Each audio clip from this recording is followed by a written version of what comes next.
ये जुमला है, ये बदमाशी है, ये वोट का जुगाड़ है। मैं तो ऐसे ऐसे ऐसे ऐसे ऐसे इतना थर थर थर थर कांपने लगा। प्रवक्ता थोड़े ही पत्रकार से सवाल पूछेंगे शिवम। मैं हूँ यासर मलिक। आपने कहा कि भाई अगर ऐसे चुनाव आयोग पर आरोप लगाएंगे तो देश का पूरा सिस्टम ध्वस्त हो जाएगा। भाई आपका काम पत्रकार क्या अपने गांव में और अपने शहर में वोट नहीं देते? पत्रकार क्या इस बारे में नहीं जानते कि चीजें कैसी चलती हैं? पत्रकार शिवम, कौन सी तारीख बताइए आपने भाई? अब कमाल बात हो गई। आप तारीख और आप देख रहे हैं अपना यूट्यूब चैनल YS3 न्यूज। आपकी मुजफ्फरपुर की मेयर के दो एपिक नंबर। हाँ। ये फिर कैसे हुआ? अगर गड़बड़ी नहीं है भाई, ये तो हम शुद्धिकरण के नाम पर कर रहे हैं। जमुई में 247 वोट एक घर में बन गए, मुजफ्फरपुर में 269 बन गए। जिंदा लोग मृत के सूची में शामिल है, मृतक लोग जिंदों की सूची में शामिल है।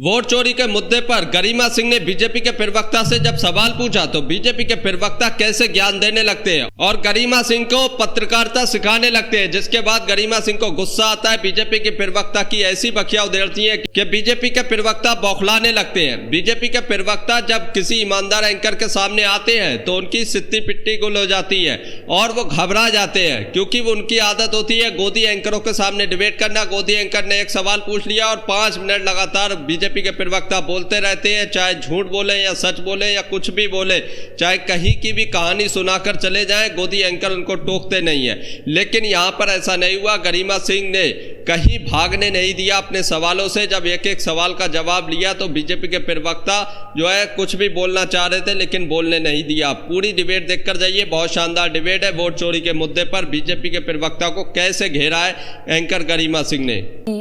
ये वोट चोरी हो सकती है या नहीं हो सकती, ये जुमला है, ये बदमाशी है, ये वोट का जुगाड़ है, ये अराजकता है, ये संवैधानिक संस्थाओं पर फजूल का आरोप है।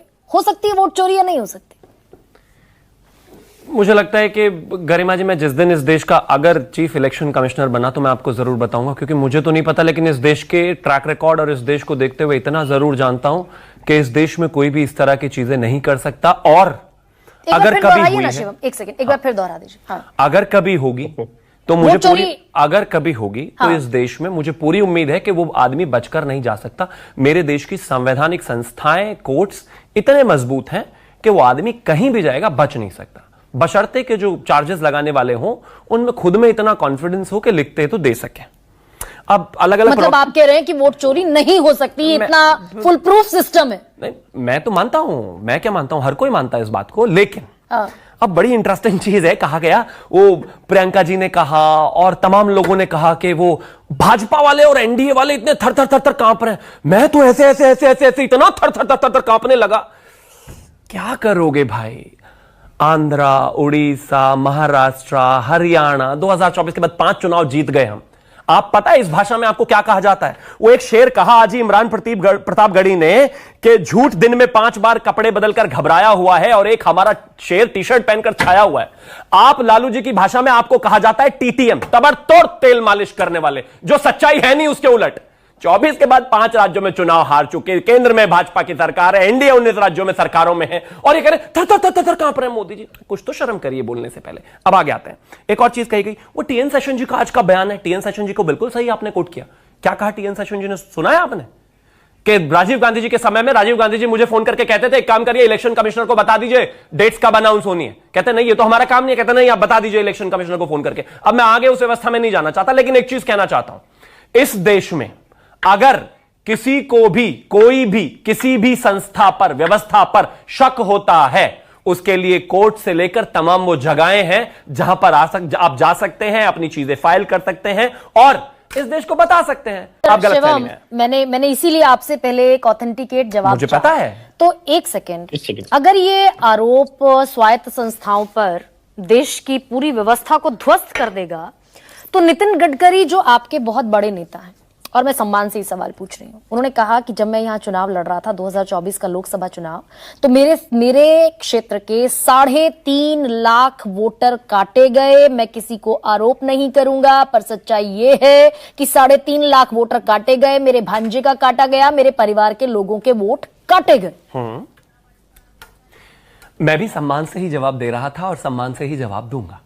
मैं ऐसी चीज मानता हूं कि अगर किसी भी नेता को कहीं पर भी कोई भी इस तरह की चीजें लगती हैं और उनको लगता है कि ऐसी कोई व्यवस्था हुई है, गलती से कहीं पर भी कोई चेक्स एंड बैलेंसेस हुई है, कहीं एरर हुआ है, उसको भी व्यवस्था को ध्वस्त करने में लगे हुए थे या कुछ सच क्या मैंने ऐसा कहा कि वो व्यवस्था को ध्वस्त करने में लगे हुए थे? आपने कहा कि भाई अगर ऐसे चुनाव आयोग पर आरोप लगाएंगे तो देश का पूरा सिस्टम ध्वस्त हो जाएगा। मैंने कहा कि अगर किसी के पास कोई भी इस चीज से संबंधित लिखी हुई चीज है, उनको लगता है कि चार्जेस जो हैं बिल्कुल फ्रेम करने लायक हैं और ये इरादतन ऐसा किया गया है कि वोट कैंसिल हुए हैं, वो सुप्रीम कोर्ट से लेकर इलेक्शन कमीशन तक पूरी तरीके से स्वतंत्र हैं। वो जाकर इसका जवाब अगर फाइल करेंगे, हर किसी को इस देश का इलेक्शन कमीशन ऑफ इंडिया इतना स्वायत्त और इतना काबिल है कि वो देगा। आप अपने नेता के बयान को ओन नहीं करना चाहते शिवम त्यागी? मैं अपने नेता की बात नहीं कर रहा हूं, मैं कहता हूं कि अगर किसी को भी लगता एरर जरूर हो सकता है।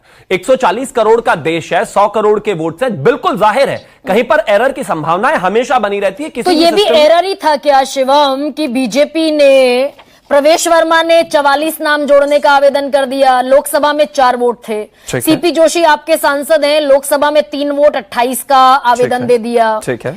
कमलेश पासवान ने 26 का, पंकज चौधरी ने 26 का, जयप्रकाश ने 25 का। ये सब आपके नेता हैं जो लोकसभा चुनाव में जिनके पास 4 वोट थे उनके बंगले पर, और 44 नाम जोड़ने का आवेदन दे दिया।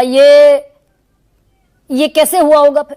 तो आपको लगता है गलत है ये, या आम आदमी पार्टी को लगता है गलत? नहीं, मैं आपसे पूछ रहा हूं भाई, मेरा भी तो सवाल हो सकता है। आपको लगता है गलत है? नहीं, मैं तो सवाल पूछने का नहीं, मैं पूछ रहा हूं भाई, ये कैसे हो गया, मतलब ये गलत आपको ऐसा लगता है? नहीं भाई, अगर किसी के बंगले पर 4 लोग काम कर रहे हैं लोकसभा चुनाव में, और विधानसभा चुनाव में जहां 27 साल से बीजेपी का सूखा था वहां 44 वोट का एप्लीकेशन दे दिया जाए, तो ये प्रवेश वर्मा देंगे हलफनामा कि भाई ये 44 वोट कहां से आ गए?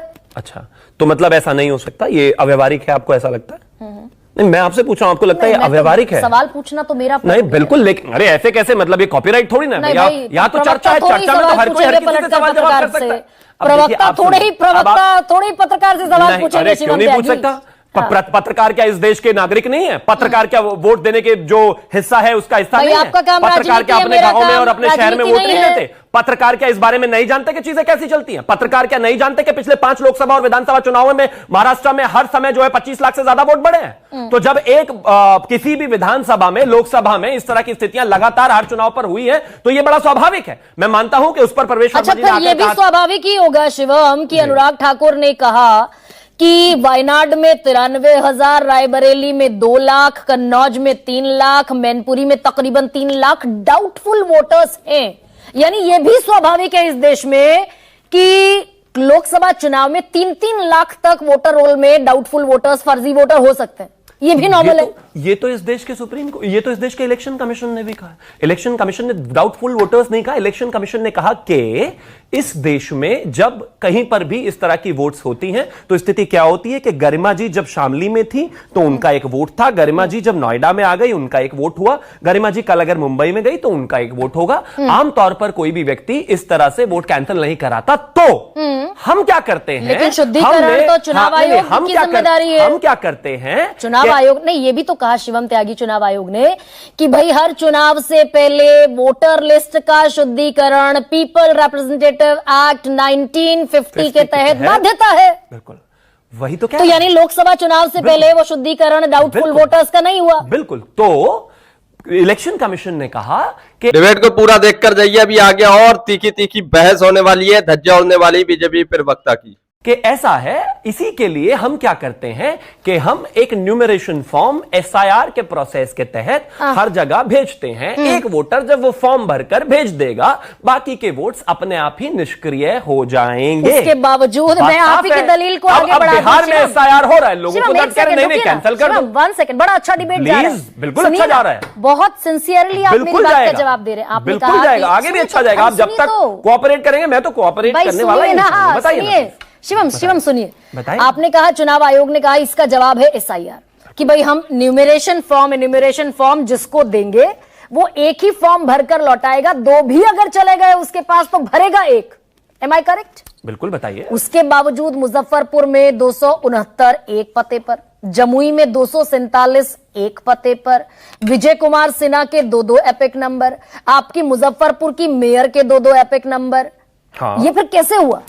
अगर गड़बड़ी नहीं है भाई, ये तो हम शुद्धिकरण के नाम पर कर रहे हैं। देखिए, पत्रकार का काम सिर्फ सवाल पूछना नहीं है, प्रेस कॉन्फ्रेंस सुनना भी है, पढ़ना भी है। एक एपिक नंबर पर इस देश के chief election commissioner Gyanesh Kumar ji ने कहा, और जिन्होंने सुनी वो प्रेस कॉन्फ्रेंस उनका ज्ञान अवश्य बढ़ा। उन्होंने कहा कि इस देश में मार्च 2025 में हमें ये बात हमारे संज्ञान में आई कि कुछ जगहों पर एक व्यक्ति के अलग अलग एक एपिक नंबर है, और कुछ जगह ऐसा हुआ है एक ही व्यक्ति के कई सारे एपिक नंबर हैं। और मार्च 2025 में हमने करेक्ट कर लिया। अब जब सवाल पूछ लिया और उसके बाद जवाब प्लीज लीजिए। मैं जानती हूँ क्योंकि आप क्या कहते हैं। नहीं, अब आप सुनिए ना कि मार्च 2025 में अब यही तो प्रॉब्लम है कि आपने सवाल पूछ लिया लेकिन अब जवाब के लिए तैयार बिल्कुल कहिए। डिबेट बहुत अच्छी जा रही है गरिमा जी, आप बहुत गरिमा के साथ आज सवाल पूछ रही है, गरिमा के साथ डिबेट जारी है, ऐसे ही जानी चाहिए, तो जाने दीजिए ना। Thank you. तो उन्होंने कहा कि वैसी 3 लाख लोगों को हमने बाहर किया, लेकिन बावजूद उसके ये संभावनाएं हैं। उन्होंने कहा, कौन सी तारीख? उन्होंने कहा कि संभावनाएं हैं, उसके बावजूद भी अब हमने क्या स्थिति रही है कि इस देश में एक सेंट्रलाइज्ड वेबसाइट है और उस पर चीजों को बेहतर किया जा सकता है। और आपसे ये मैं समझ, कौन सी तारीख बताइए आपने भाई? अब कमाल बात हो गई। आप तारीख में इंटरेस्टेड है या ज्ञानेश कुमार जी ने क्या कहा इसमें इंटरेस्टेड है? नहीं, आपने मार्च 2025 आपने लिख के रखी होगी ना कि तारीख बताइए। मैं उन्होंने कहा कि मार्च 2025 में हमारे पास ये खबर है, ठीक है, मार्च 2025 में। अब आगे आने दीजिए ना प्लीज, प्लीज। तारीख में पॉइंट प्रूव नहीं कर सकते। अब एक और चीज कहना चाहता हूं, सेम एपिक नंबर पर क्लैरिटी हो गई? नहीं, बिल्कुल नहीं हुई भाई। नहीं हुई?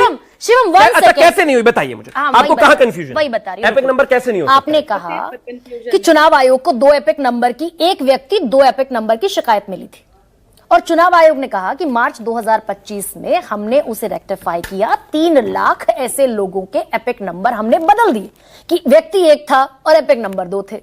मैं तो बात ये कर रही हूं, आप मार्च की बात कर रहे हैं, मैं बात कर रही हूं अगस्त 2025 की, एसआईआर के बाद की। विजय कुमार सिन्हा के पास अगर 2 इन्यूमरेशन फॉर्म गए होंगे तो भी 1 भरा होगा, बावजूद इसके एपिक नंबर उनके 2 हैं। मुजफ्फरपुर की मेयर आपकी निर्मला देवी, उनके पास 2 इन्यूमरेशन फॉर्म अगर गलती से चले गए होंगे, भरा 1 होगा, उनके पास 2 एपिक नंबर हैं। आपके भीखूभाई दलसानिया गुजरात के व्यक्ति, वहां से वोट कटा कि नहीं कटा हमें नहीं पता, वो गुजरात के, वो बिहार के वोटर हो गए। जमुई में 247 वोट एक घर में बन गए, मुजफ्फरपुर में 269 बन गए। जिंदा लोग मृत के सूची में शामिल है, मृतक लोग जिंदों की सूची में शामिल है। ये हो सकता है ना शिवम? अब परेशानी एक्चुअली यही है, मेरी ना बहन रहती है, चलिए बाहर जहां से आप आई हैं वहां से मैं आया हूं, वो तो जगह एक ही है। दिल्ली में भी खसरा 48 विलेज पोस्ट झड़ोदा में, एक ही खसरा में अप्रोक्सीमेटली 50 से ज्यादा वोट है। कोई इस देश के बारे में समझने को तैयार है भी कि नहीं? इस देश में आपका सवाल चला 1 मिनट, मेरा जवाब 10 सेकंड में नहीं। उस पते पर रहने वाली महिला ने कहा मैं यहाँ, मैं बताता हूँ आपको, सुनिए ना, मैं बताता हूँ आपको। और इसी नोएडा में आप चलिए मेरे साथ, मैं एक एड्रेस पे आपको कम से कम 300-300 वोट बने हुए दिखाऊंगा, और वो संभावित है और वो बिल्कुल पॉसिबल है, और वो मेन सेक्टर्स में है। जिन सेक्टर्स में एक एक घर में 50-50, 60-60 लोग रह रहे हैं, जो बाहर के रहने वाले हैं, जो आपको ये डिबेट देखकर कैसा लगा, इस पर अपनी राय जरूर देकर जाइए। गरिमा सिंह के लिए 1 लाइक 1 कमेंट जरूर करके जाइए। हॉस्टल्स में आकर रहते हैं, वहां पर 60 से ज्यादा, 70 से ज्यादा, 80 से ज्यादा वोट बने हुए मिलेंगे आपको। उसके बाद लोग माइग्रेट करते हैं, आगे शहर में चले जाते हैं, वोट वही रह जाता है। इसीलिए तो एसआईआर जरूरी है। तो कैसे नहीं बन सकते? चलिए साउथ के पीछे कोटला में, मैं आपको एक घर में 2। तो दोस्तों, आप लोगों ने पूरी डिबेट देखी, आप लोग इस डिबेट के बारे में क्या कहते हैं, अपनी राय इस पर जरूर देकर जाइए। जब किसी ईमानदार और सवाल पूछने वाले एंकर के सामने बीजेपी के प्रवक्ता पढ़ते हैं तो यही हालत होती है जैसी इस डिबेट में हुई। बीजेपी के प्रवक्ता किस तरीके से सवालों को घुमाने की कोशिश कर रहे थे, और जो बीजेपी ने भी वोट चोरी का इल्जाम लगाया है, जो जहां जहां पर बीजेपी के लीडर्स ने, सांसदों ने वोट को लेकर गड़बड़ी बताई है, उसको लेकर जब एंकर गरिमा सिंह ने सवाल पूछे तो बीजेपी के प्रवक्ता बचने की कोशिश करते हैं और जो है इस सवाल को टाल देते हैं और विपक्ष के ऊपर आ जाते हैं, राहुल गांधी के ऊपर आ जाते हैं। लेकिन गरिमा सिंह ने उनको भागने नहीं दिया, उनसे सवालों का जवाब लिया, उनको ऐसा धोया है कि वो याद रखेंगे। आप लोग इसके बारे में क्या कहते हैं, कमेंट जरूर करके जाइए। वोट चोरी को लेकर बीजेपी भी मानती है जहां तहां पर गड़बड़ी है, और डिबेट के अंदर जो बीजेपी के प्रवक्ता थे उन्होंने भी माना कि गड़बड़ी हो सकती है, लेकिन इलेक्शन कमीशन को कुछ नहीं कहेगी बीजेपी, ना ही जांच करने के लिए इलेक्शन कमीशन को कहती है बीजेपी, बल्कि उनका बचाव करने आ जाती है। मानते खुद भी गलती है, लेकिन बात जो है विपक्ष की आ जाती है। अगर इन्होंने गलती मान ली और इलेक्शन कमीशन को बोल दिया तो जो है एक्सपोज हो जाएंगे, वोट चोरी का खुलासा हो जाएगा। इस तरीके से गलतियां तो मानना है, लेकिन लेकिन इलेक्शन कमीशन को जांच करने के लिए नहीं बोल रहे हैं, जब बल्कि बीजेपी को भी विपक्ष के साथ आकर खड़ा हो जाना चाहिए था इस मुद्दे पर और कहना चाहिए था इलेक्शन कमीशन से, अगर तुम्हारे ऊपर इल्जाम लगे हैं और सबूत दिए गए हैं तो सबूतों के साथ ही इन इल्जामों को आकर बताओ कि गलत है या सही है, और अगर ये आरोप गलत है तो आकर राहुल गांधी को एक्सपोज करो, और अगर आरोप सही है तो फिर इस चीज को सुधारने की पूरी कोशिश की जानी चाहिए, क्योंकि भारत एक लोकतांत्रिक देश है और लोकतांत्रिक देश में इस तरीके से ये चीजें नहीं चल सकती वोट चोरी की। तो आप लोग इसके बारे में क्या कहते हैं, कमेंट जरूर करके जाइए। राहुल गांधी बिहार के अंदर वोट अधिकार यात्रा निकाल रहे हैं और जिसमें उनको भारी संख्या में भीड़ वहां पर आ रही है। इसको देखते हुए बीजेपी घबरा गई है, बीजेपी भी अब अपनी तैयारी बिहार में करने लगी है। तो आप लोग राहुल गांधी की इस यात्रा के बारे में क्या कहते हैं, क्या इस यात्रा से कुछ बदलेगा या फिर वही एनडीए की सरकार बनेगी या इंडिया गठबंधन हावी रहेगा? अगस्त के महीने में सी वोटर ने एक सर्वे किया था कि बिहार के लोगों की पहली पसंद मुख्यमंत्री के तौर पर कौन है, तो उसमें 31% लोगों का मानना था कि तेजस्वी यादव उनकी पहली पसंद है, जबकि नीतीश कुमार सिर्फ 15% लोगों की पसंद थे। तो ये पूरा खेल गड़बड़ाया हुआ है। एनडीए के जो गठबंधन घटक है वो घबराए हुए हैं, बीजेपी भी घबराई हुई है क्या इस बार बिहार से सत्ता हाथ से चली ना जाए, तो वो एड़ी चोटी का जोर लगाने पर लगे हुए हैं। उधर इंडिया गठबंधन भी अपनी पूरी कोशिश कर रही है, पूरे जोर और शोर के साथ बिहार में प्रचार कर रही है, लड़ने की तैयारी कर रही है। आप लोग इस पूरे मुद्दे पर क्या कहते हैं, इस बार बिहार का मुख्यमंत्री कौन बनेगा, किसकी सरकार बनेगी, कमेंट करके जरूर जाइए।